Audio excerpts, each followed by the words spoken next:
Why is your hitter not aggressive? This is a hard thing for younger athletes where there's fear involved, right? There's failure involved. And so we get these kids that are very complacent in the box, and it's very frustrating, right? As a parent, as a coach, like, gosh, how do we just get him to be aggressive or she aggressive? We have a really fun way of teaching this mindset of that yes, yes, no, but teaching the kids, hey, what pitch do you want, right? I think we discussed in the past about looking for that pitch a little bit inside and up, but what pitch are you looking for? If it's in that space, you're swinging as hard as you can. If it's not, don't swing at it. That's that aggressively patient mindset that's really important for us as hitters. Now, what we're gonna do and discuss now is we're gonna show you a drill that can actually encourage and train the brain to understanding how to be aggressive. There are multiple variations of this drill, from just sounds to numbers to even math to engage the kids, but really it's teaching kids how to think and how to be present and how to be aggressive. Okay, and I'll give you every variation just so you can work with your athletes, especially the ones that obviously are not aggressive, okay? So we call the first one is just yes, yes or no.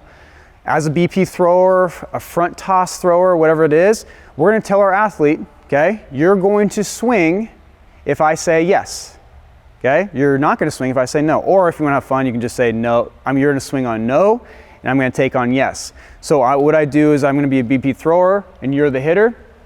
Well, I'm gonna say it really early at first, so they really understand the mindset. So I'm gonna go here, I go yes, and I'm gonna throw the ball, and if it's a strike, they're gonna swing at it. Same thing. If I go here, I go no, and I throw the ball, they're obviously gonna take it. What you're gonna find with younger athletes though is when you say really early, as they take the first one, you say yes, they're like, yeah.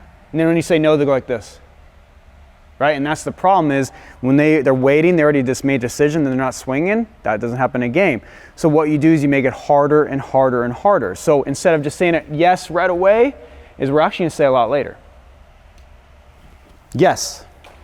Right? Now the ball's already traveling and the kid's gonna be super late if he doesn't expect you to say yes. And we'll do the same thing with no. No.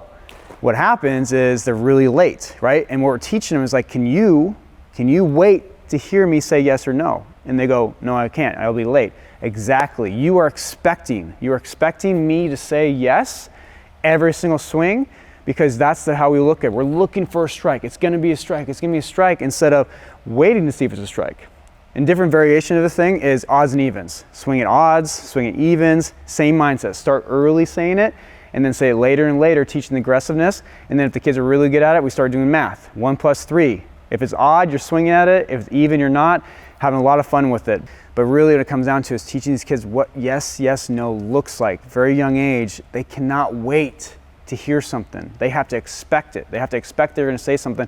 And that's just like a normal pitch throwing. It's a visual thought process, right? But at the same time, it's going to be a strike. It's gonna be the pitch I want until it's not. And this is a great way to teach these kids this mindset of not only making great decisions, but being incredibly aggressive. If this is a little more complicated than you know, or it sounds totally different from what you grew up on, always reach out to us at baseballprosacademy.com or hit us on Instagram, whatever you need to, we can help your athlete.